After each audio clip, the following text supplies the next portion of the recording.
Buksan ng iyong mga mata, gumising na at magsaya. Kalimutan na ang problema, tayo na't magpuri kay Jesus. Buksan ang iyong mga mata, Gumising na at magsaya. Kalimutan na ang problema. tayo na't magpuri sa Kanya.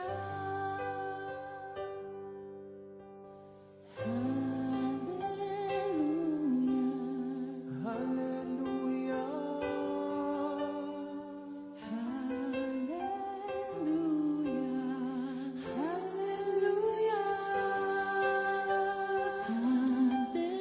hallelujah, Hallelujah.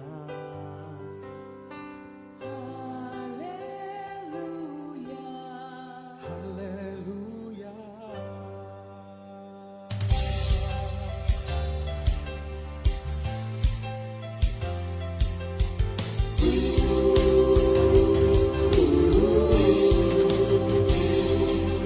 Buksan ang iyong mga mata, gumising na at magsaya.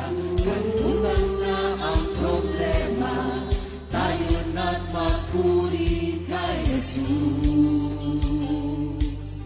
Buksan ang iyong mga mata, gumising na at magsaya. Kalimutan na ang problema, tayo na't magpuri sa Kanya. Hallelujah, hallelujah, hallelujah, hallelujah, hallelujah, hallelujah, hallelujah, hallelujah. Buksan ang iyong mga mata, gumising na at magsaya. Kalimutan na ang problema, tayo na't magpuri kay Jesus. Buksan ang iyong mga mata, gumising na at magsaya. Kalimutan na ang problema, tayo na't magpuri sa Kanya. Hallelujah, hallelujah, hallelujah, hallelujah, hallelujah,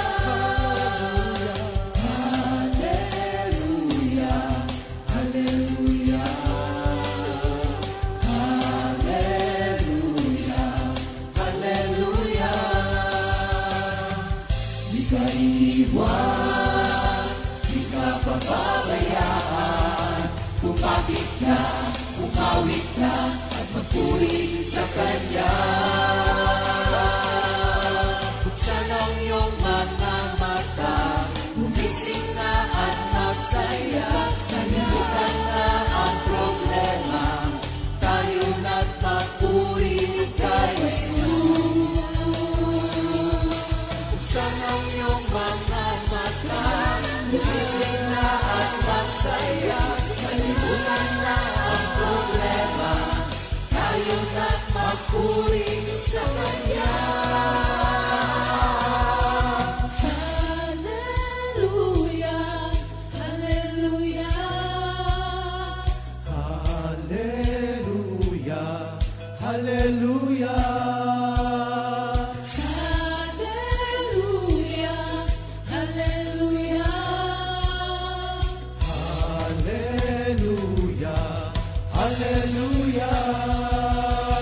Sa iyong mga mata, gumising na at magsaya. Kalimutan na ang problema, tayo na't magpuri.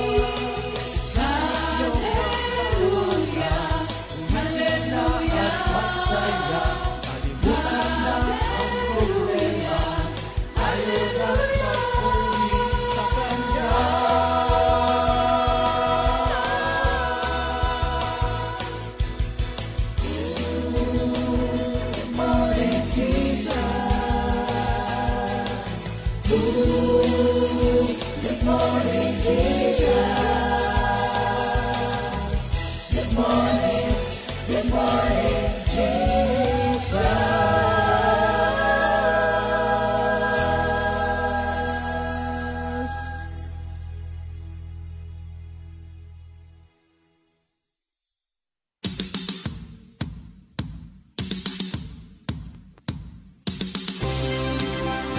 Hey!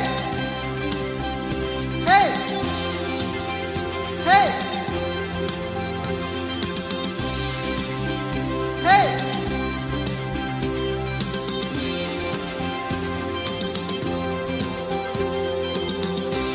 I praise you, Lord. Hallelujah.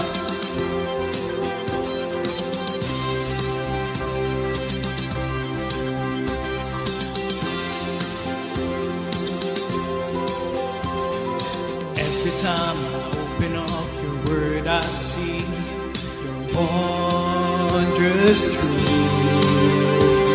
I found my joy, I found my worth, I found your love and grace for me. Oh Lord.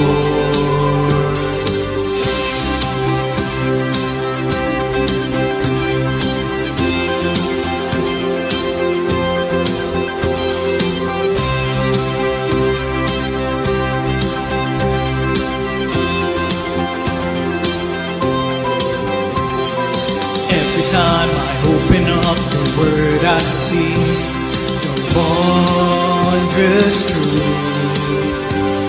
I found my joy, I found my worth, I found your love and grace for me.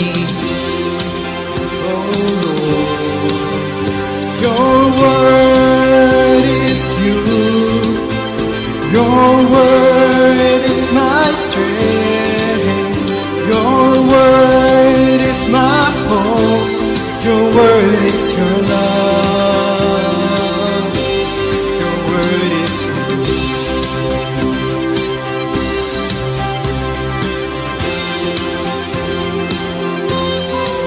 Every time I feel afraid, your word is there to comfort me. Every time I feel tired, your word is there to strengthen me.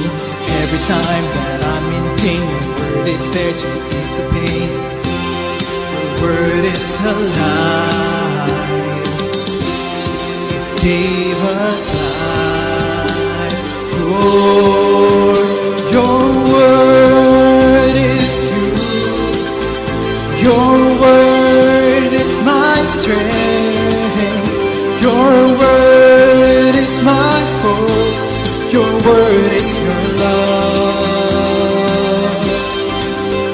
Your word is you. Your word is my strength. Your word is my hope. Your word is your love. Your word is you.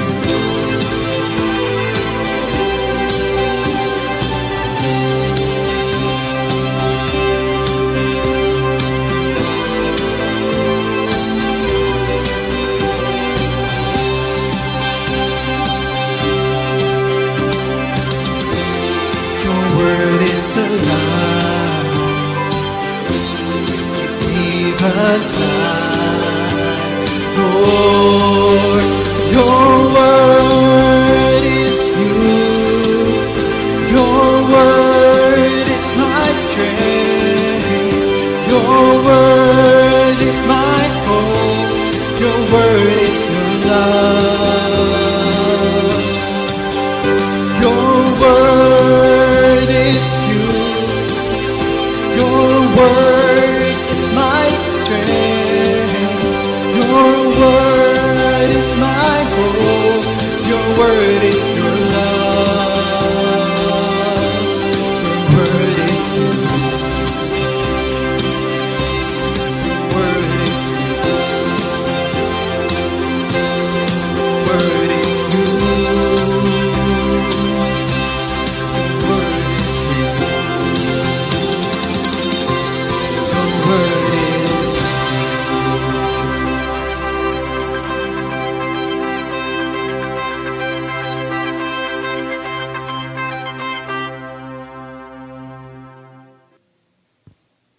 morning, Good morning, Jesus. Jesus. Good morning. Good morning sa Magandang inyo araw sa lahat. ating lahat, sa inyong lahat. Purihin ng Diyos. Aleluya, aleluya. So, andito ulit tayo ha. Sama-sama tayo mag-aaral, makikinig, at mananalangin na maisabuhay natin ang mga mensaheng ating matutunan. Bago ang lahat, we have our memory verse for the week, and it's taken from Matthew 7:7.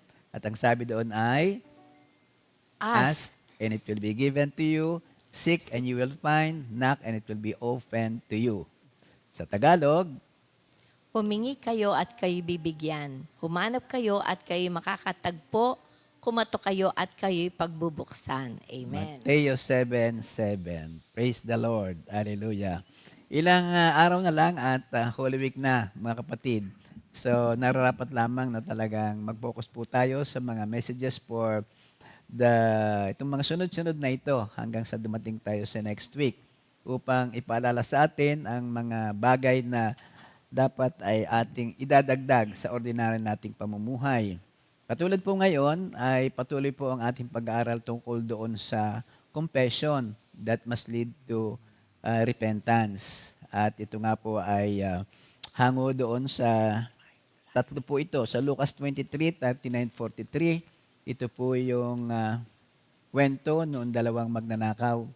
Ang isa ay mabuti, ang isa hindi naging mabuti, tuloy-tuloy yan. At kina Pedro din at saka po kay Judas.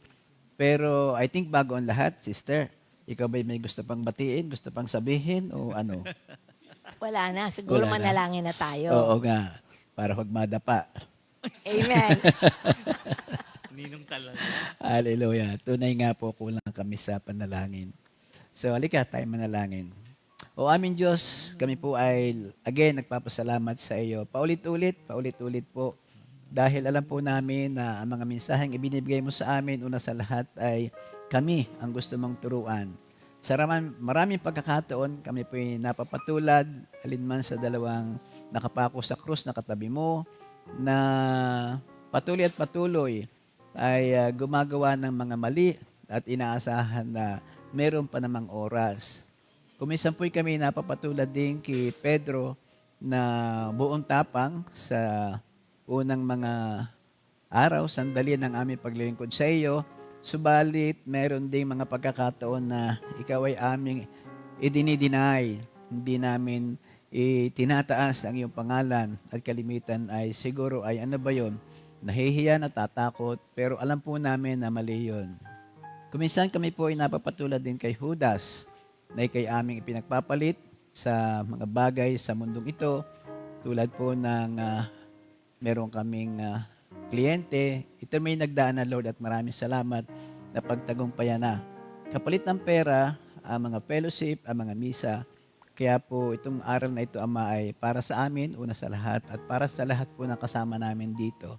Salamat ng marami sa panibagong buhay, sa panibagong pagkakataon. Salamat sa Banal na Espiritu na siyang palagi nang nagpapalakas sa amin. Amin pong panalangin na ang pag-aaral tulad ng dati ay para maitaas ang iyong pangalan. Wala po kaming maangkin, Banal na Espiritu, pangunahan kami po ay tulungan mo, kami makikinig, gawin mo lang po kaming tagapagsalita. Again, in Jesus' name we pray. Amen. Awit po tayo, mga kapatid. Sala ko'y pinatawad mo.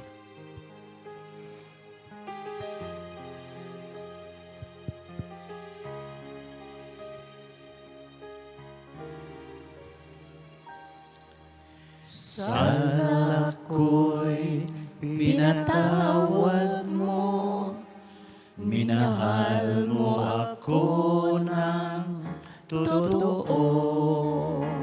Kay ganda ng ginawa mo sa buhay kong ito. Dakila ka sa iyong pag-ibig, walang hanggan. Pagmamahal mo sa akin, O Jesus.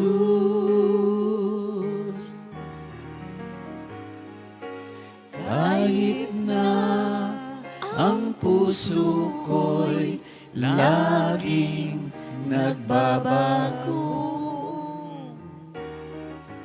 Kahit kailan di ako nakarinig ng sumbat sa'yo,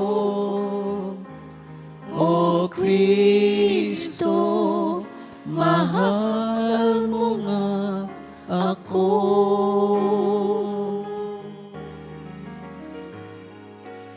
Kahit na ang puso ko'y laging nagbabago,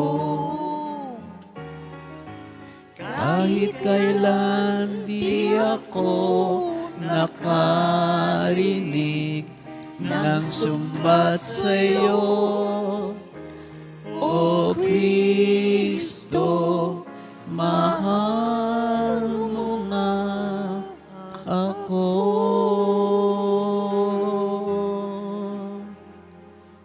O Kristo, mahal mo nga ako.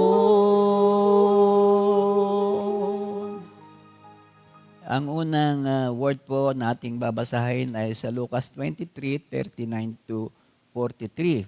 Ito'y tungkol doon sa dalawang magnanakaw na nakapako sa kaliwat kanan ng ating Panginoon. Sa Tagalog, tinuyarin siya ng isa sa mga salaring nakapako sa tabi niya. Hindi ba ikaw ang Kristo? Iligtas mo ang iyong sarili at pati na rin kami. Ngunit pinagsabihan naman ito ng kanyang kasama, wala ka bang takot sa Diyos? Ikaw ay pinaparusahan ding tulad niya. Tama lang na tayo parusahan ng ganito dahil sa ating mga ginawa. Ngunit ang taong ito ay walang ginawang masama. At sinabi pa nito, Jesus, alalahanin mo ko kapag nagahari ka na. At sumagot si Jesus, sinasabi ko sa iyo, isasama kita ngayon sa paraiso. Sa English, sister? Sa English naman, then one of the criminals who were hung blasphemed him, saying, If you are the Christ, save yourself and us.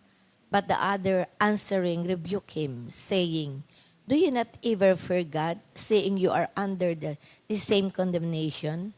And we indeed justly, for we receive the due reward of our deeds. But this man has done nothing wrong. Then he said to Jesus, Lord, remember me when you come into your kingdom. And Jesus said to him, Assuredly I say to you, today you will be with me in paradise. Thank you, Purihin Lord. ng ating Panginoon. Ano ba yun? Holy Week. Ano sa Tagalog Holy Week, darling? Mahal na Mahal araw. na araw. Quaresma. Quaresma. Parang pagkaganon, ang tugon palagi ay may kalungkutan. Para bagang lagi nang ang nasa sa isip ng mga tao, lalo nung tayo, wala pa sa malalim na pag-aaral, para naisip lang natin ay yung mga physical torment na sinapit ng ating Panginoon. Pero sa araw na ito, at saka yung sa iba pa nating maririnig, hindi lang ito physical ang kanyang nadamang pagdurusa.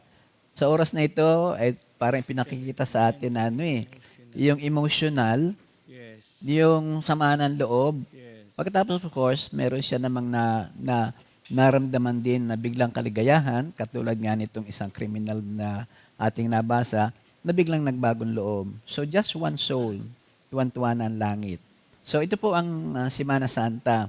Ito'y pinaghalong pagdurusa, pagtitis ng ating Panginoon, hindi lamang sa kanyang physical na katawan, kundi po sa kanyang isip, sa kanyang puso.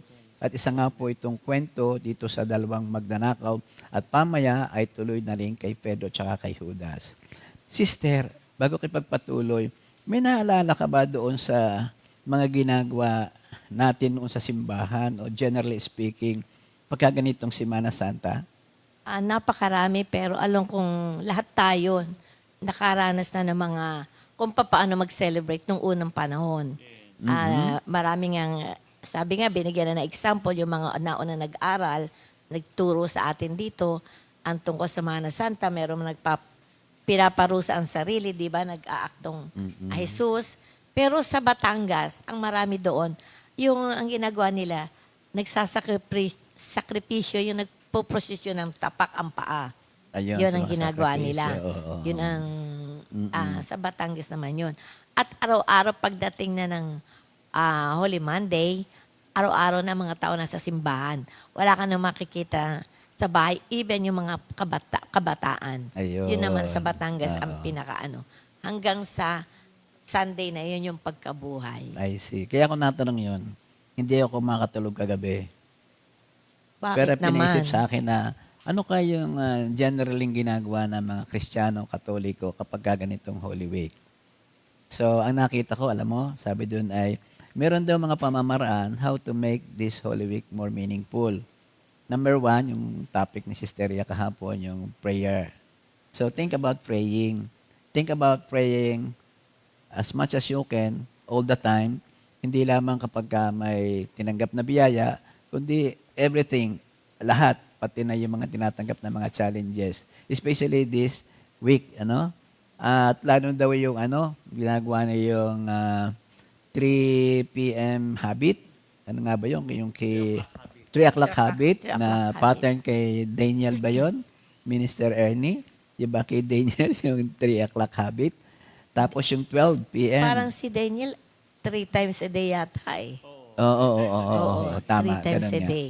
Ayun pala sa radyo ko lang nakita. Well, actually, ito naman ay hindi naman para maging gawing ritual. Paalala lang sa atin, wala mang masama na kahit man lang ngayon ay isipin natin ang Diyos ay lagi na naghihintay sa ating panalangin. Ano ba sabi natin noong linggo?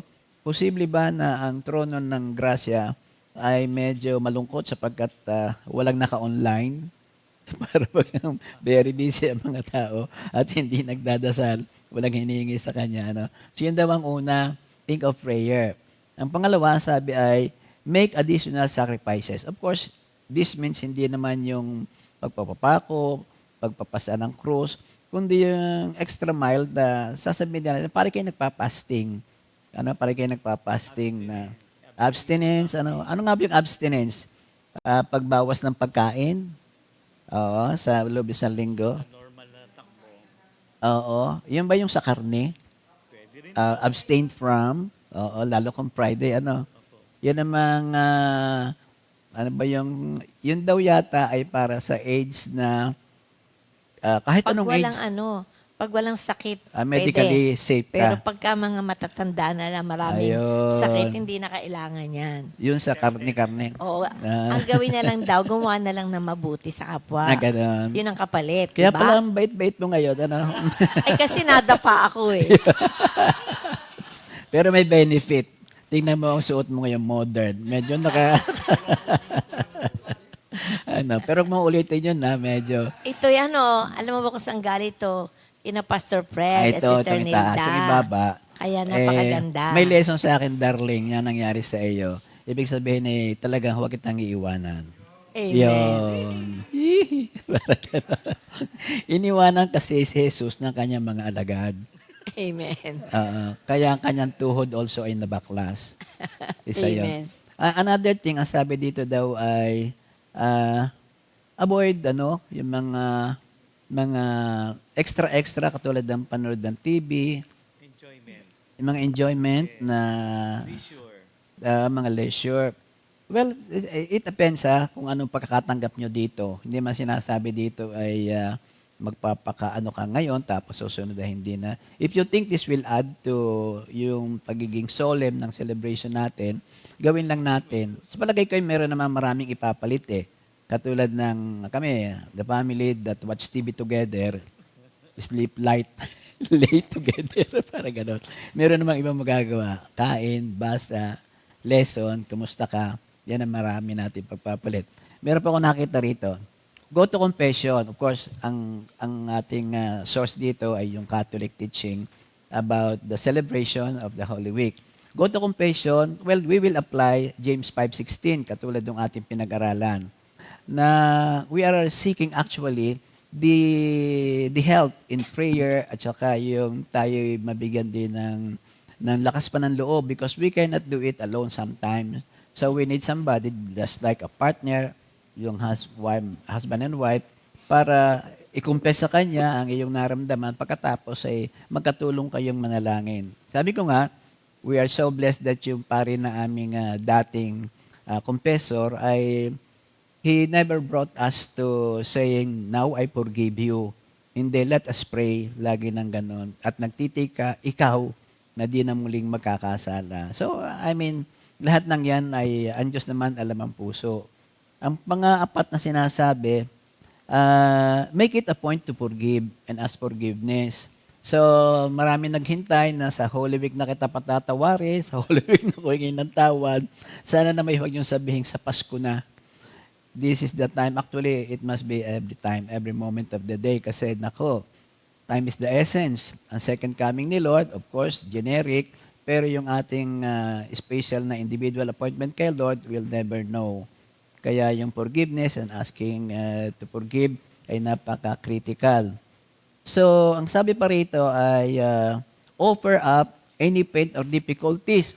Kapag daw tayo may naranas na kaunting difficulties, stress, let's open this to parang yun ang nagpabigat sa krus noon. Kaya ini-offer ko to sa iyo, yun, ibigay mo sa Diyos ang iyong alalahanin sapagkat He cares for you. Parang ganon. And this is one of them. And then, may nakita rin ako yung mga custombre na ginagawa sa buong mundo kung paano daw sineselebrate na yung Holy Week. Alam ba nyo na marami sa Europe ay ang ginagawa nila yung house cleaning na ito daw ay Monday to Tuesday to Wednesday para bagang ang reference nito yung cleansing of the temple. Ginagawa ninyo? Hindi natin ginagawa. Hindi. May tagagawa. Hindi ka ba yun? Kailangan tayong gagawa. Talagang dapat vigorous, yung talagang up to the sulok. Maganda rin naman, paano kayo nagro-rosary nang iyong inimeditate naman yung Jesus cleansing the temple for 3 days to. Kasi hindi ka ugalian sa atin yan yung maglilinis ka, yung pag-uli. Baka Kaya, bawal pa oo. mga maglinis no? Oo. Kasi di ba sabi nga na matatanda, wag Magwawalis. hindi, wag gagawa ng mga bibigat. Yun lang. At saka wag nga, baka daw pag nasaktan, hindi maghilom. Oy. Hindi gagaling. Hindi pa naman Hindi Holy pa Week. naman Oo, Holy Week. Gagaling na yan. Gagaling na yan. Hindi, magaling na. Amen. Magaling na. In Jesus' Amen. name. Napagdasal na. Ganoon, kaugalian. Hallelujah. So, yun is siguro gawin natin darling, we must be involved. Kasi maganda naman yung kita kasi natin, hindi kita ng ating mga ate, yaya. At saka yung paglilinis nga sabi sa bahay, siguro short yun. Way yun ng bonding din ng family. Yes, Kasi oo. ang mga bata, kalimitin bakasyon yan Correct, Diba? So, instead na sila gumala, pumunta sa mga mall, kasi bukas pa ang mall diba? From Monday to Tama. Ito na nga, yung sabi natin kanina, sa halip na TV, Netflix, ba't hindi natin ayusin natin ang ating bahay? Tapos makita natin, sulok-sulok, yun. May ma-discover kang, yung pala may mga titulo pa na, yung pala. Hallelujah. Nakatago, yun. Yung visiting churches, yung visita de iglesia. Common yun sa atin, sa mga Pilipino, yun naman. Kawain niya ng mga sa Catholic, yung Sa Catholic, bisita de iglesia. Which is also pwedeng gawin ng naman. Pero dapat meron kang ginagawa other than, ang ganda pala nito. Ito pala yung luma. There must be a prayer. There must be some dedication. There must be some alalahanin mo yung mga naganap. At ito'y salamat sa Diyos, may mga simbahan na tayo ngayon. Noong kailan, mga hari lang nakapaggawa ng templo. Tapos, of course, marami kang matututunan, lalo't nakikita mo ang mga tao na nandoon. Marami kang ipag-pray, marami kang maalala nung kailan tayo ganito, pero salamat sa Diyos, malaking ibang-iba na. So, yan ang isa. Pangalawa. Meron pang isa na very sa Europe ba ito? Yeah, sa Europe din. Yun daw, new clothes. Lalo sa Pasko ng Pagkabuhay. New life. Ayun. Hindi lang Pasko. Would you like to try this? Bili na kayo ng mga bagong damit. Tapos ay sa... Magastos Pasko pala ng yan. But it's very Magastos symbolic yung din to. iniisip New mo lang. life. Oo, kung bibili ka rin lamang naman, ngayon na, sa Pasko ang bilihan di ba? Let's celebrate yung ating Pasko ng Pagkabuhay na new life, overemphasizing that we have a new dress. And of course, narigo ka. Dapat yung susutan Malinis. mo, armor of God, ay malinis din yung ating Ang pangalawa, meron din nagpa-practice na yung holy water blessing. Marami nagdadalaw ng tubig sa simbahan at pinabibili sa pare yung tubig na yon. Not for the purpose of iinumin, kundi pagdating naman sa bahay, siyang ipaglilinis doon sa mga critical na lugar. Maganda rin, pero not necessary naman na ikaw naman pwede mo nang i-bless lahat yung mga tubig mo doon. Yun lang ang ginagawa nila, ang kanilang practice. At merong extraordinary sa Catholic Church, yung tinatawag nilang the Chrism Mass. Chrism, parang Christmas. C-H-R-I-S-M, Mass. Ito naman yung pagbibless ng pare sa mga oil, yung ginagamit sa Santo de Olio, yung Yung sa pagpapahid sa may sakit. ng yung oil. langis sa may sakit, lalo pagka siya ay bedridden na or malapit ng mamatay. So yun ang mga nagaganap para lang malaman natin na ito pala ay hanggang ngayon ay ginagawa pa. Ng Catholic. Pero sa Catholic, atin, oo. wala na. Okay naman. Naalala mo ba na one time sa Quezon City na may nagbigay sa atin ng oil from the Holy Land? Naalala mo? Anong ginawa Yes. ko? Pinahidan mo yung mga noo nila. Oo nga. Pero kung serious nung gawin ko yun na, serious ako noon. Sabi ko, mga brothers, sisters, meron ditong oil galing sa Holy Land. Gusto ba niya magpahid sa noo? Yun yata yung Holy Week din, ano? I don't know, ha? Yun naman, pumilan lang sila with the prayer. So, yun ang naganap. So at least ngayon, maliwanag na sa atin yung lahat. Maliwanag na. Okay. Oo. Teka, kakapusin tayo sa oras. So, yun ang mga naganap.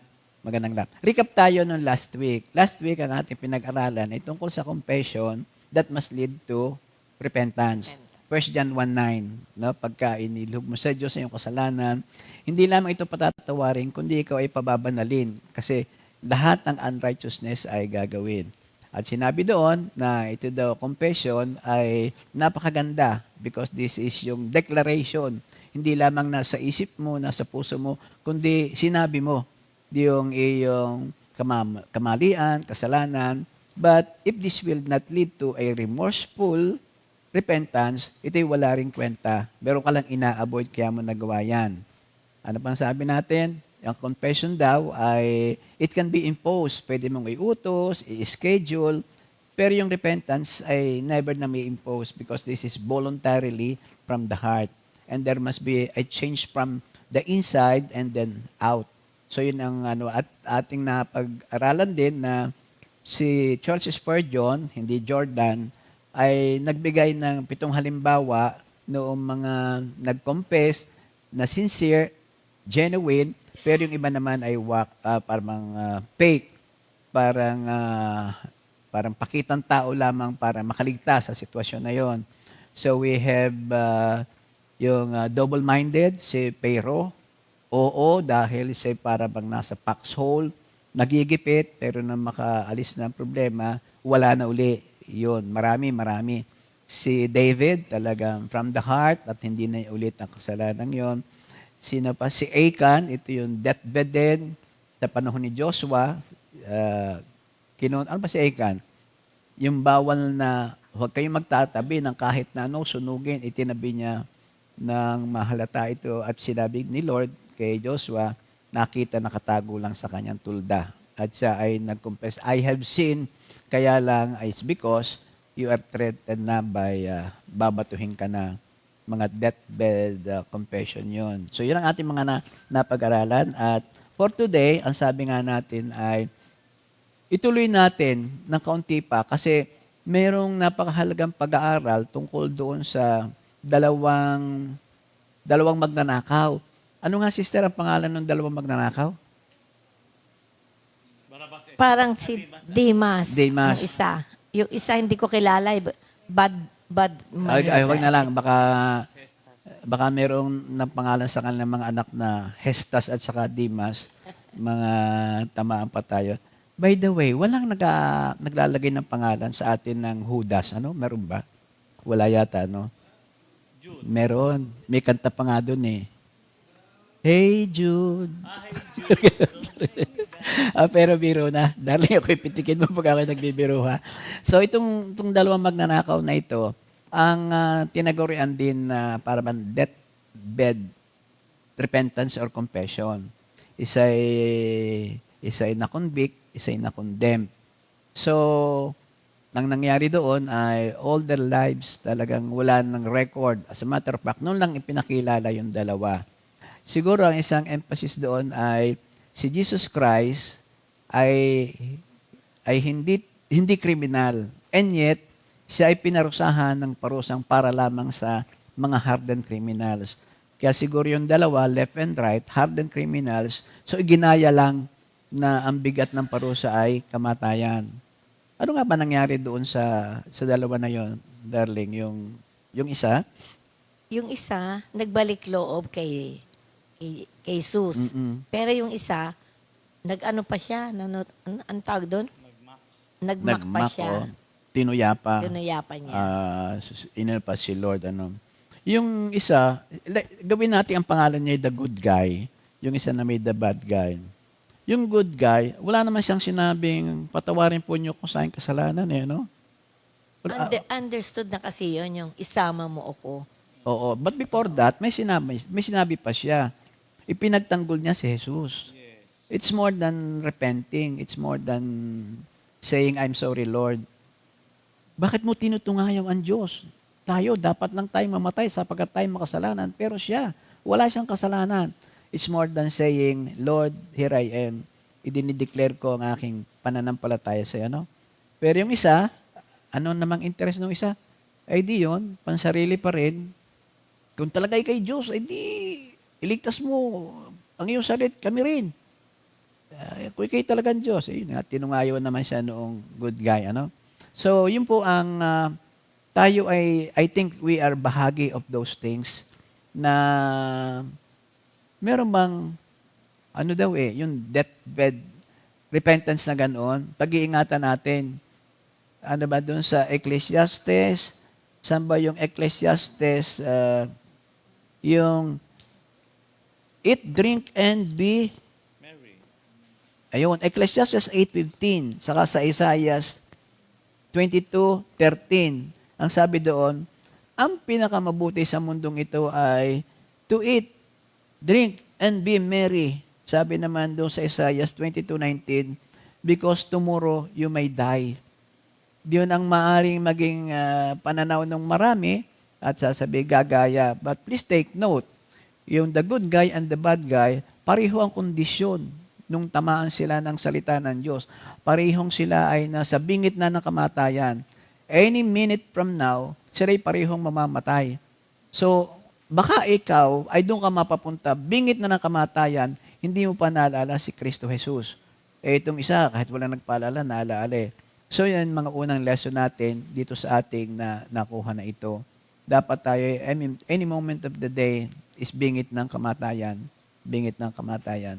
So, yung pangalawa, so ang dalawang ito ay people, sinners, who are nowhere to be found. Nang biglang-biglang sumulipot sila doon sa Calvary. Tapos yung dalawa naman, ito masakit. Dalawang kaibigan ni Jesus Christ, Dalawang alagad. trusted, yung isang ay ginawang treasurer pa, at itong si Pedro ay nasa inner circle, halos wala ng lesson, wala ng miracle, wala ng mga bagay na ginawa si Kristo na hindi kasama si Pedro. And then, here comes the championship, the finale. The finale. Biro mo yun, hindi lang iniwanan, kundi itinatwa pa. Yun ang masakit. Yun ang masakit doon. At ito namang isa, na trusted din nga siya, dahil siya nga ang handpicked by the Lord. 12, pinili si Jesus Christ ang pumili. Walang nag-recommend o walang promotion. No? Handpicked, and yet, ito pa ang ginawa sa kanya. Sister, may tanong ako sa iyo. Meron kasing mga nagsasabi, personal opinion, some are actually Bible guru. Ang sinasabi, yun daw nangyari kay Judas, ay parang,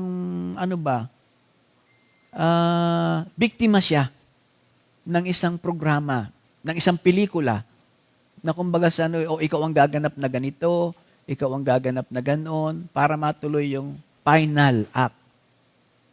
Na mo ba yon? Nabasa mo na rin ba yon? Para bang si Judas, parang ine-excuse siya sa kanyang ginawa kasi yun daw ang papel na gagampanan niya. Well, nung pagpe-pray mo lang ito, pagpe-pray mo lang, kasi free will ang ginamit. Ang iiwasan daw ditong iisipin ay, ang Diyos ang nagtakda upang gawin ni Judas yon. It is not that way. Lagi nang ang pinag-uusapan dito ay merong ginagawa ang kaaway. At si Satanas ang pumili kay Judas upang si Kristo ay ipagkanulo. Na ano ba niyo yun? Free will eh. Hindi ang Diyos ang nagsabi, ikaw Judas ang bahala sa papel na ito ha. Hindi, kundi ang kaaway ang siya daw nagtakda. Ang kay Lord naman ay binabalaan siya. Gawin mo na ang gagawin mo. Chances pa rin niya binigay. Sana ganun ang ating maging line of thought and belief. It's never God who will tempt us. It's always the enemy. God will provide us, the Holy Spirit, to be reminded na may kamalian niyang ating ginagawa na yan. So again, mga kapatid, ano bang aking dapat masabi? Si Pedro naman, anong kanya? Peter is so noted for pabigla-bigla. Ano pang pagkakilala natin kay Peter? Parang si Peter, ninges kugon, di ba? Ningas kugon? Oo, ningas kugon. Masigasig sa una, tas mamaya-maya ay. Aha. Ayun.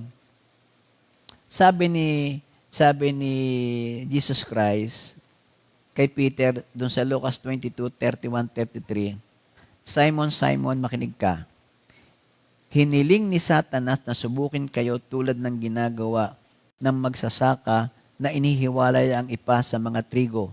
Subalit, idinalangin kita upang huwag manghina ang iyong pananampalataya at kapag nagbalik loob ka na, patatagin mo ang iyong mga kapatid. Tigil muna tayo doon sa 32 na yon. Hiniling ni Satanas. Yun ang kanilang sinasabi natin eh. Naalala ba niyo yung kay Job?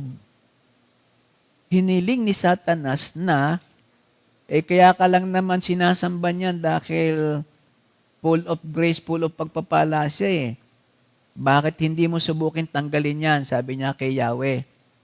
Anong sabi ni Yahweh? Sige, huwag mo lang siyang papatayin. So in other words, in the same manner that si Peter ay hiniling, sabi doon sa verse 31 ng Lucas 22, hiniling ni Satanas na subukin kayo tulad ng ginagawa ng magsasaka ni Huwalay isa pa sa mga trigo. Ito naman ang panapat ni Jesus Christ doon. Subalit, idinalangin kita upang huwag manghina ang iyong pananampalataya at kapag nagbalik loob ka na, patatatagin mo ang iyong mga kapatid. So there is already that statement.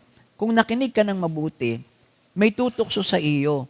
Pero kung nakinig ka ng mas mabuti, ipinanalangin ka na ng iyong Diyos. At kung lalo kang nakinig na mabuti, ikaw ay babalik at ikigagamitin pa upang mag-lead sa kanyang mga tao. Yun ang yun ang sinabi ni Lord. Pero ito, tingnan nyo, doon sa 33 naman, lumabas na uli ang kanyang kung sino si Pedro. Sabi mami sa 33, sumagot si Pedro, Panginoon, handa po akong mabilanggo at mamatay, nakasama ninyo. Lord, I am ready to go with you, both to prison and to death. Parang meron siya sinabi na hindi ko magagawa kung ano man yung sinasabi niyo tungkol sa tukso sa akin ng kaaway. Matthew 26:33-34, sumagot si Pedro, kahit na po kayo'y iwan ng lahat, hindi ko kayo iiwan. Sumagot si Jesus, tandaan mo sa gabiring ito, bago tumilaok ang manok, 3 beses mo kong ikakaila. Sunod-sunod. Tutuksuhin ka. Hindi ko po kayo iwanan. Hindi ko po kayo ipagkakaila. Pero sabi ni Lord, mark this ha, bago tumilaok ang manok, 3 beses mo kong ikakaila. Mga kapatid, sa ating pananampalataya, sa ating buhay Kristiyano, sana po'y atin ding mabigyan ng diin yung ang Holy Spirit, may ipakikita sa atin in advance. May mangyayaring in advance. Katulad nito, bago tumilaok ang manok, 3 beses mo ako na ipagkakaila. With that, yun nga lang, may takot kasi si Pedro noon kaya wala na siyang naalala siguro.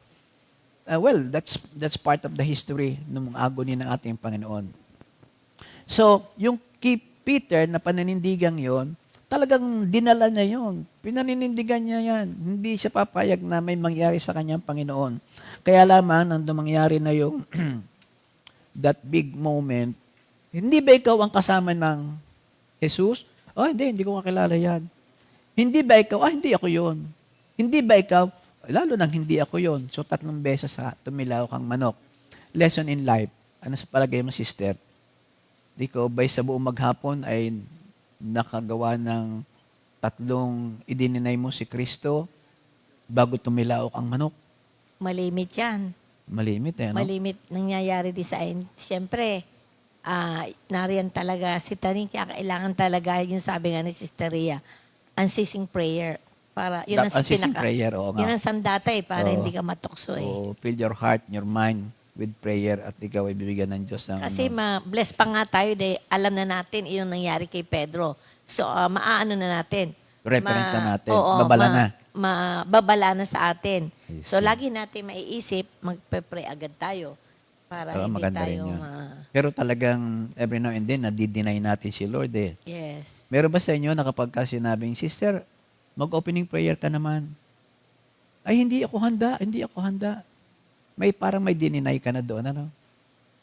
At maraming ganong kalit, kunwari, pero malaki. Napakalaki. Attend the fellowship, pero may nagyaya na merong kasalan, binyagan. You deny the Lord. So, yun po yun ang isa sa mga pwede nating makita. Without you knowing, ang ating Panginoon ay ating idinideny, iniiwanan, at pagkatapos ay ito na. Saka natin malalaman ang kaganapan noon. So, sabi doon sa Matthew 10:32-33, ang sino man kumikilala sa akin sa harapan ng mga tao ay kikilalan ko rin naman sa harapan ng aking amang nasa langit. Ngunit ang sino mang ikaila ako sa harap ng mga tao ay ikakaila ko rin sa harap ng aking amang nasa langit. Yun ay para na sa atin. Naganap na kay Pedro ang pagkakaila. Ang sinasabi ngayon sa atin huwag mo siyang gagayahin. Kasi pag ako ikinaila mo dito, ganun din ang mangyayari pag tayo nasa langit na. Salamat hindi naman natatapos agad ang buhay doon sa una mong offense na ganun. May pagkakataon pang ibinibigay. But just then, yung mga salita ng Diyos na yan, Matthew 10:32-33, tumimo sa ating puso, meron ka ng guide, meron ka ng pattern kung anong dapat nating gawin. So again, ano ba ang sinasabi dito? Confronted by the word of Christ at yung pagkasulyap ni Jesus Christ sa kanya nung siya ay itinangging sa ikaugnay kay Jesus Christ, yun ang nabigay sa kanya, nandiin sa kanyang puso upang yung sorrow over sin and faith in Christ, yun na ngayon ang naramdaman niya. Ano ba itong nagawa ko? What have I done? What have I done? Si Peter was restored and forgiven. Forgiven as Peter applied himself the word Jesus had spoken earlier the same evening. Hanggang doon lamang ang magagawa ng kaaway dahil nauna na ang panalangin ng proteksyon ni Jesus at ito'y naalaala niya. Mga kapatid, lahat ng tukso ng kaaway, marahil ay ating mararanasan. Magpapatuloy-tuloy yan kung hindi lang natin maalala na meron tayong isang Diyos na nananalangin sa atin. Yon ang ating nasa throne of peace. Ando na siya. Ang Holy Spirit kasama pa rin natin. Kaya ito pong mga naiimbak na salita ng Diyos sa ating mga puso, lagi natin po itong i-refresh at ipapractice. So, yun ang tungkol kay Peter. So, Another one na nasa circle ni Lord, si Judas naman. Sister, ano masasabi mo kay Judas? Si Judas, napaka-bless nga. Binigyan siya ni Lord ng napakagandang posisyon. Imagine, treasurer. Okay. Diba? Pag treasurer ka, hawak mo pera, di ba? Mm-mm. So, ang naano ko dito kay Judas, natukso siya. Natukso siya. Mm-mm. Oo nga naman. Tama. Ah, ito siguro yung application ng you cannot serve two masters. Either you deny, you honor the other. You cannot serve God and money. Money, thank you. Pareho silang handpick ng ating Panginoon. Ano kaya ang dahilan at si Judas ay nagkameron ng gayong malaking parang disgusto sa mga ginagawa nating Panginoon? Remember noong hinugasan ng pamango ni Magdalene ba o isang babae, ang paa, ang buhok ng ating Panginoon. Anong sabi ni Judas? Sabi niya, nanginayang siya dahil Nanghinayang siya. mahal nga naman yung pamango. Oo, sana ay. Sana ibinenta na lang at itinulong na lang sa mga mahihirap. Pero ano lang yun? Baka Kunwari lang, hindi siguro yung totoo. Baka na-short na siya sa kanyang hawak-hawak Pero alam mo, na. sa buhay natin, maging application natin sa ating buhay, maraming gayan din. Minsan gayon din tayo Diba?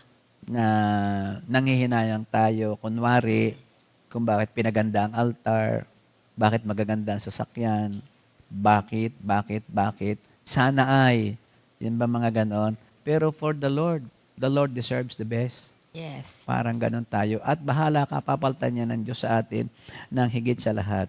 Magkano nga ba ang pakabenta ni Judas kay Jesus Christ? 30 pilak. 30 pirasong pilak. 30 pirasong pilak.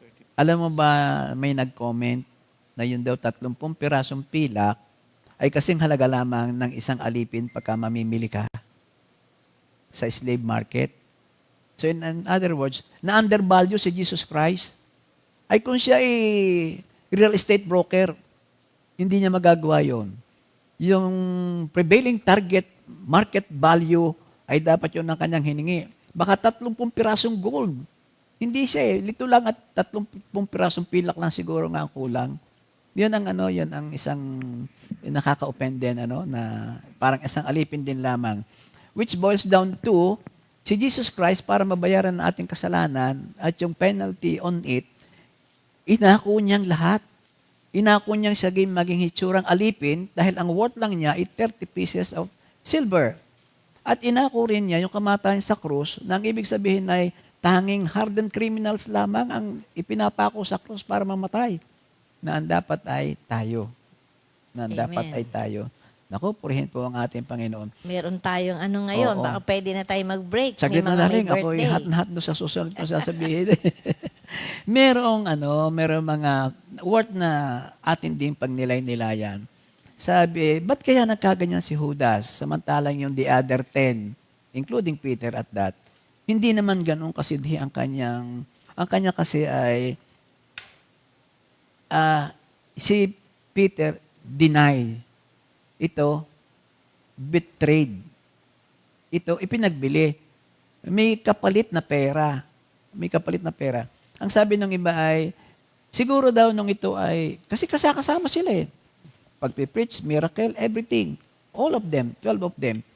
Baka daw itong si Judas, absent. Nung ituro yung, ilang beses ko ba ang patatawarin ng aking, sa Matthew 18, 21, 22, sabi, 70 times 7. Baka daw absent si Judas. Totoo kaya yun? Huwag, hindi yun totoo. Wala naman sa Bible. Pero posibleng naririnig niya pero hindi tumitiim sa kanyang puso. Kasi nga, meron siyang ibang iniisip. Application sa ating buhay. Ganon din tayo mga kapatid. Baka yung mga aral na ating naririnig tungkol kay Lord sa kanyang mga sinasabi ay talagang hindi natimo sa atin. Kaya pagdating ng mga pagsubok na yan, wala tayong armas para itapat sa kanya. Kaya si Judas, hindi naisip na humingi ng kapatawaran. Yun. Sige, atin munang puntahan yung kalahating bahagi. may mga birthday, ano? Yes. Batiin natin ang mga may birthday, Sister Cora. Happy birthday! Wow! Si Sister Joy. Rubio. Sister Joy Rubio. Oo nga pala, March Yes. 19 ngayon. Sister Elenita Salvacion. Brother Joseph Madla. And happy anniversary kay Brother Boy and Sister Jackie Ignacio. Tumana Prayer Group. Yes. Okay. Anniversary, meron ba? Yun na nga. Okay. So, tawagan na natin si Brother Bong. Bong, Bong, take it away. nasa ano yan eh. Kaya lang, nasa sa ano siya.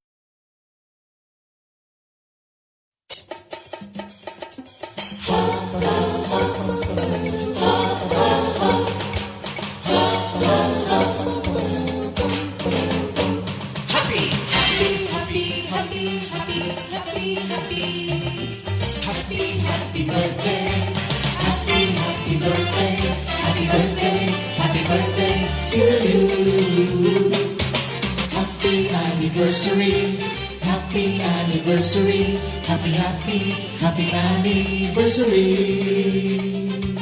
Happy anniversary! May the good Lord doesn't leave you, may the Lord's light shine upon you. Happy anniversary to you. Happy, happy birthday to you.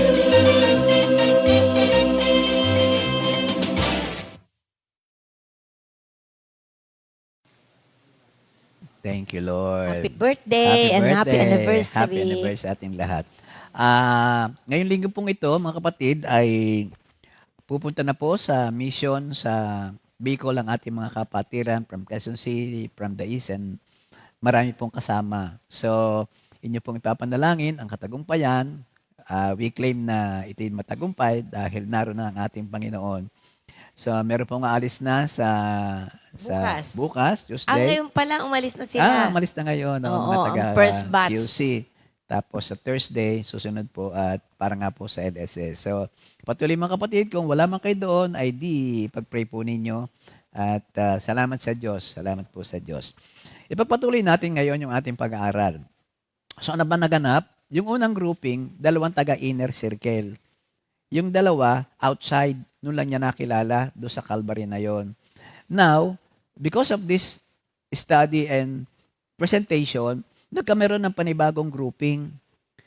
Yung isa doon sa inner circle, si Pedro, napatawad kasi meron siyang true repentance.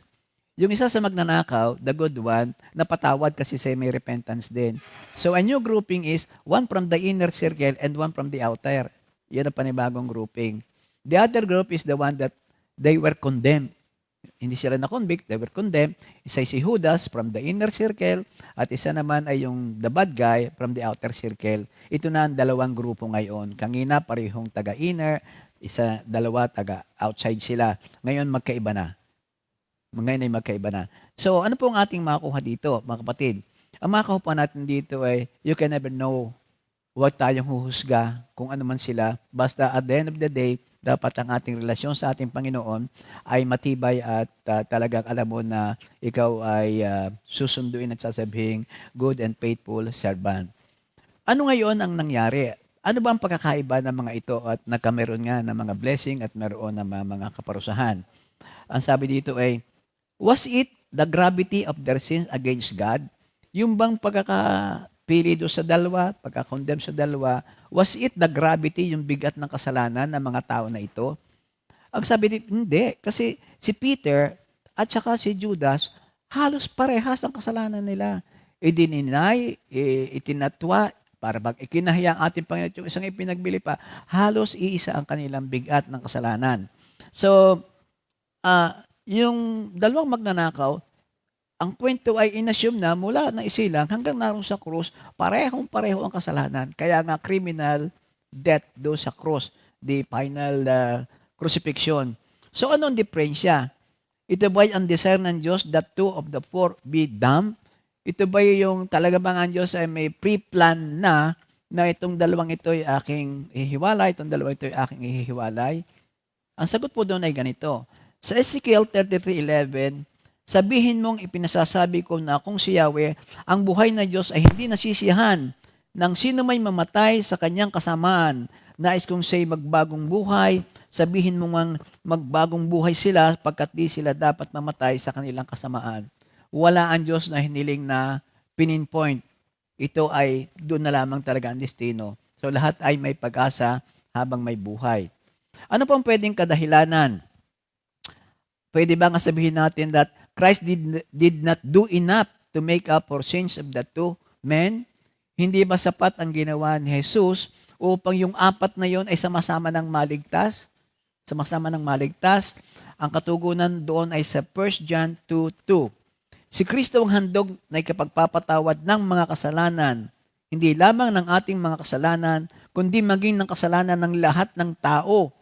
He himself is the propitiation, the atoning sacrifice for our sins, and not for ours only, but also for the whole world. It is more than enough. Ano yun? Buhay ng anak ng Diyos eh. Buhay ng Diyos ang binigay eh. Hindi basta tupang panghandog. Hindi basta pinataba ng pang-alay. Blam, hindi. So ano nga ba ang pagkakaiba? The difference was that Peter and the one good robber were brought by the Holy Spirit to repentance. Nakinig sila, pare-pareho silang ikinukonvict, pero yung iba ay condemnation ni Satan ang sinunod. Itong isa naman ay sumunod sila doon sa sinasabi na repentance. While Judas and the other robber resisted the working of the Holy Spirit, pointing them to Christ as their Savior. Two were saved by faith, two were condemned in unbelief. Yun ang pagkakaiba. Yung faith ng dalawa, nabuhay, kaya nga mga kapatid, sa buhay natin, sa atin, masasabi ba natin na tayo ay hindi katulad ng alinman doon sa apat? The believer who stumbles, yung hypocrite na si Judas, who pretend to be Christian but doesn't believe. Yung mga hidden criminals who have converted, and the hidden who is finally is. Please notice that we don't have in the whole passion history the believer who never stumbles and disciples who commits no sin. So wala actually na ganun ang sinasabi. Sa 1 John 2:1, ang sabi, mga anak, isinusulat ko ito sa inyo upang huwag kayong magkasala. Ngunit kung magkasala ang sinuman, may tagapagtanggol tayo sa Ama, si Jesucristo ang matuwid. Si Kristo ang handog sa ikapagpapatawad ng mga kasalanan, hindi lamang ng ating mga kasalanan, kundi maging ang kasalanan ng lahat ng tao. Praise the Lord. 1 John 2:1. So always turn back to Him, our advocate with the Father, if you do sin. And always know that God earnestly desires your repentance, not your death. And see that in the Passion history, how Jesus never ever turned away the one who looked to Him for mercy, but always forgive, always restored, and always will do that. He will always do that. Amen. Meron ka ba isi-share? Naalala ko tuloy yung lesson natin nung Sunday. Sabi nga, Thank you, Lord. hello. Ayan. Naalala ko tuloy yung lesson natin nung Sunday sa Hebrew 4:16. Kaya tuwag tayo mag-atubili lumapit sa trono ng mahabaging Diyos upang makamta natin ang habag at pagpapala na tutulong sa atin sa panahon ng ating pangangailangan. So, what we have in Jesus?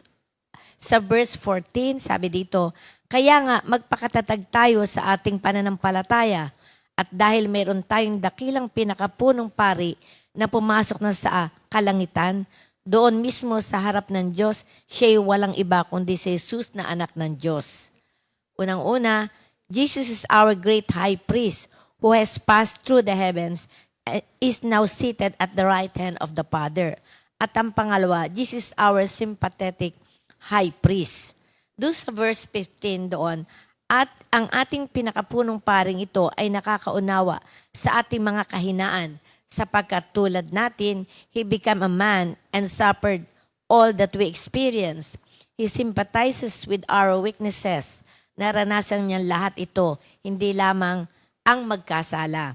He demonstrated His compassion many times during His earthly ministry, but His humanity was not diminished in any way when He ascended into heaven. We have a completely sympathetic high priest at the right hand of God. Jesus knew every type of temptation. So, he knew what it's like to be hungry, thirsty, and tired. He knew the horrible agony of physical torture which he endured in his trial and crucifixion. He knew what it's like to be mocked, distrusted, and betrayed by friends. From the start of Jesus' ministry to the very end, Satan labeled all of his evil power and his strategies to try to get Jesus to sin, but he never succeeded. Jesus always obeyed the Father. Of course, mapalad tayo in a way sa kanila dahil naganap na ang lahat. Kaya lang, medyo may kabigatan naman sa atin kung hindi natin gagawin ang tama. Responsibilidad natin ang pattern na ginawa ni Pedro at ng nagpakabuting kriminal. Ano nga ang pangalan niya? Nakalimutan ko anong pangalan ng bad guy and si good guy? Kilala ko lang si Dimas. Huwag gagayanin ang ginawa ni Judas o noong masama na lalong nagpakasama hanggang sa huling yugto ng kanyang buhay. So, sabi nga, Amen. Thank you, kailangan tayong huwag mag-atubili. huwag mag-atubili. Boldly go to the throne of Yes. grace. Yun lang nakita ko sa iyo, sabi mo na mapalad tayo dahil ang lahat ng ito'y naganap na. Kumbaga sa it seems that yung Kasi nangyari may pattern na tayo. may pattern na tayo.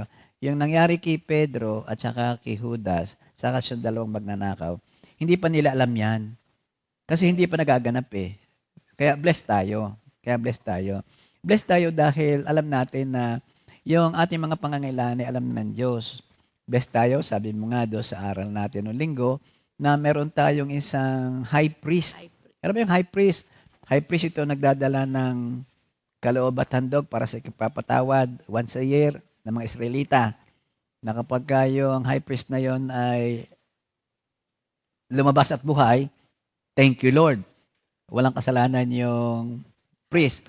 Pero meron daw isa pa doong ibig sabihin, pag lumabas yung priest na yan at buhay, ang ibig sabihin ay pinatawad na rin ang kasalanan ng kanyang inire-represent na grupo ng tao. The offering is accepted.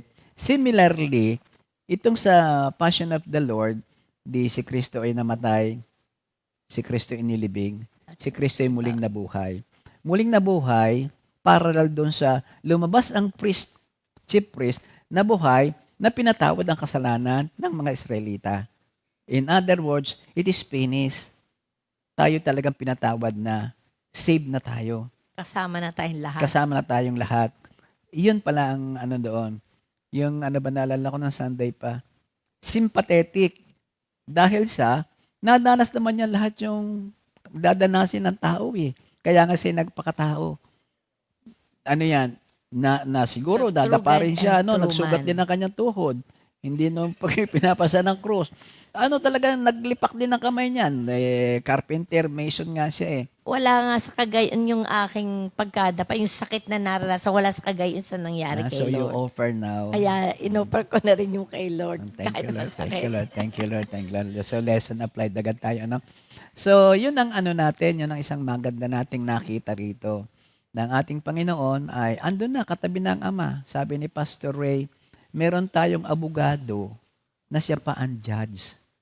Paano pa mananalo ang kaaway? Sino pa ang pwedeng mag-condemn sa atin na hindi tayo pwedeng pumasok sa kalangitan? Pero ang ating pinag-uusapan ay buhay dito sa lupa na para nang nasa langit.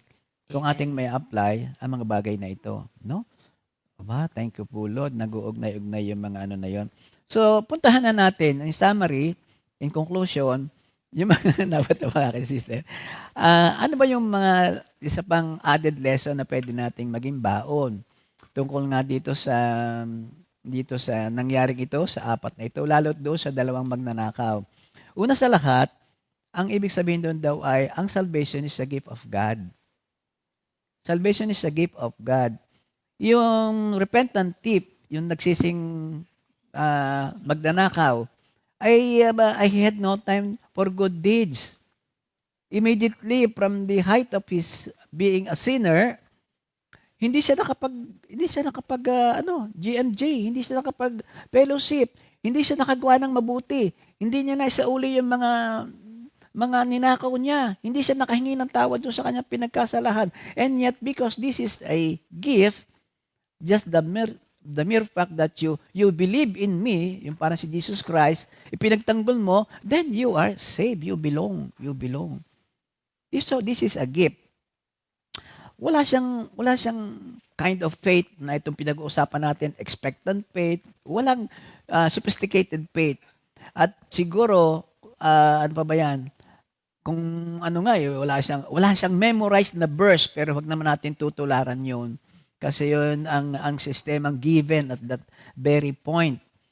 The experience of the repentant thief is a perfect illustration of the biblical truth that salvation is a gift of God's grace that we receive through faith and not by work. Ephesians 2:8-9. By faith and not by work. Purihin ng Diyos. Ang second na lesson dito is that the repentant thief shows us that no sin is too bad to be forgiven. Ang kasalanan ng tao, sa Diyos ay walang maliit o malaki na hindi niya kayang patawarin. Yung repentant thief na yon had already received the death sentence for his wrongdoing. Nahusgahan na siya, kamatayan, physically, sa yung ginawang mali.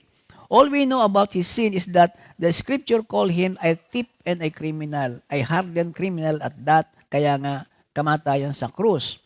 This sin, according to the world, deserved death. However, according to Jesus, it was forgivable. Kung sabihin man ng mundo, wala ka ng pag-asa, ang sinasabi ni Lord, may pag-asa ka pa. Habang buhay ay may pag-asa. May pag-asa kay Jesus. May pag-asa kay Jesus. Kinabukas ay may pag-asa kay Jesus.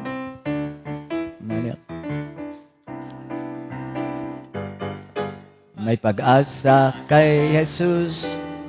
May pag-asa kay Jesus. Kinabukas ay may pag-asa kay Jesus. Ikaw ba'y nangangamba? Ikaw ba'y nangangungkot? Nalulumbay? Ba'y nalulumbay, kapatid. may pag-asa kay Jesus. May Asa kay Jesus. Kinabukas ay may pag-asa kay Jesus. Praise the Lord. Totally paid. Yung kay Jesus Christ na ginawa, wala dong hindi kasali. Yun nga lamang, along the way, nakakasala pa tayo. Pero thank you, Lord, the Holy Spirit is here with us. Yun naman ang sanctification. Wala, hindi tayo pababayaan ng Diyos. Ang laki ng kanyang puhunan, buhay ng kanyang anak. Kaya hindi pwede yung isa man sa atin ay mawaglit. Maniwala kang ikaw ay kasama doon, kapatid. Maniwala ka at yun naman ang totoo. So, yun ang pangalawa. Ang pangatlo ay, there is hope for you. May pag-asa ang lahat nga. For you and me. Kahit paano ka. Naku, mga kapatid. The repentant thief believe in Jesus Christ in his last minute. This is a proof that God will show grace and forgive the sins of all those who believe in Him, even in their dying bed. Yung kanilang mga last na hininga. Ano ba yung ating ginagawa pagka tayo nag-visit sa mga may sakit? Ang tanging natutunan ko dito, which is very, very effective, ibubulong mo doon sa may sakit. Prayer of acceptance, but most especially para bibid, mahal ka ni Jesus. Tatawagin mo palagi na mahal mo rin siya. Di bang mga ganoon, akala lang natin ay walang kabuluhan, pero napakalaking bagay noon. Napakalaking bagay. And then lead him into prayer. Yun po mga kapatid ng ating isang napakaganda ring maibabaon. Nung kailan nakakatakot, baka sa'yo abutin ng kamatayan yun no? Pero hindi. Meron niyang nalakas pag sinabi mo, I love you, Jesus Ang dami na nating experience para sa ganon. So yun ang isa. At isang warning nga dito ay yung sabihin natin na I will live a full life and then pay later. Yung bang drink, dance, and be merry sa Ecclesiastes nga, for tomorrow you die, baka masayang, walang beer sa langit, mga ganun. Last minute, hindi mga kapatid, yung deathbed repentance na yon, it is so given to the two of them. Yung isa yung umabot, nakuha ang mensahe, Lord, isama mo ako. Pero yung isa, deathbed din yon, lalo nagpakasama-sama. ang huli niyang request ay tanggalin mo ko dito. Parang ganon. Self-preservation pa rin. Kaya, mga kapatid, ang mga lesson po ay lalo nga sa Holy Week nito ay ating pong pakanimnamin at ito po ay ating pakikinabangan. So, ano ang ating ngayon na maaaring sabihin na final na ating mababaon? Just be ready all the time. Just be ready all the time. Ang lahat ng hindi ready, yung mga may naiipon pang kasalanan, yung unforgiving spirit, yung kinamumuhian ng Diyos ng mga kasalanan, kung ikaw ay gayon pa rin, yung pride spirit, lalo yung huling dalawa, na ikaw ay nagiging false witness, na ikaw ay nagiging sanhi ng pagkakabahabahagi ng pamilya, ng magkakaibigan, ng mag-asawa, at ng simbahan. Ako, yun ay ating i-confess at yun ay ating bigyan ng remorseful, godly sorrow para naman ang pagsalubong natin sa Holy Week na ito ay karapat-dapat sa pagdating ng ating Panginoon. In Jesus' name, amen, amen. Tayo umawit. Ano bang ating awit? Yung last song natin, maganda rin yun. Ano?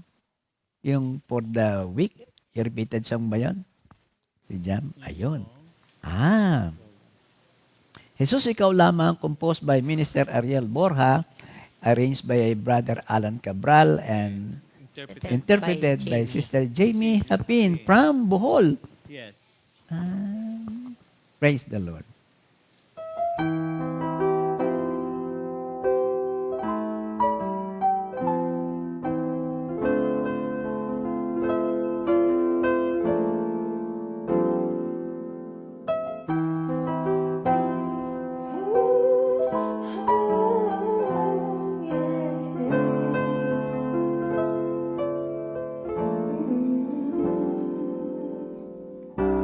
Diyos, ikaw ay dakila. Diyos, ikaw ay tapat. Diyos, ikaw ay pag-ibig. Unang pagmamahal.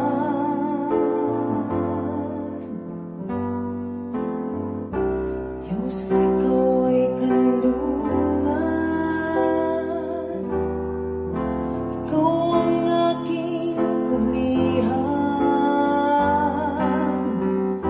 Sa iyong kalinga, buhay ko'y may katiyakan. Pinahihimlay mo ako sa landiang pastulan at pinanunumbalik ang aking kalakasan.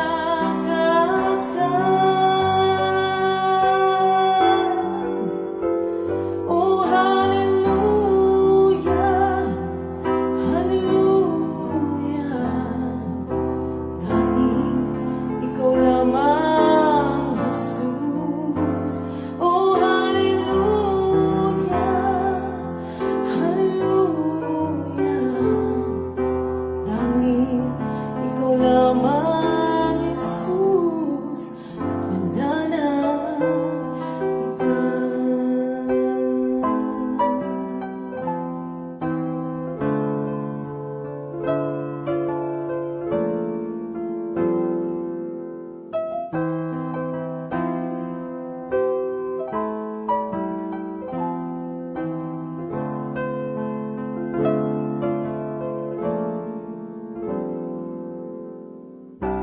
Diyos, ikaw ay dakila. Diyos, ikaw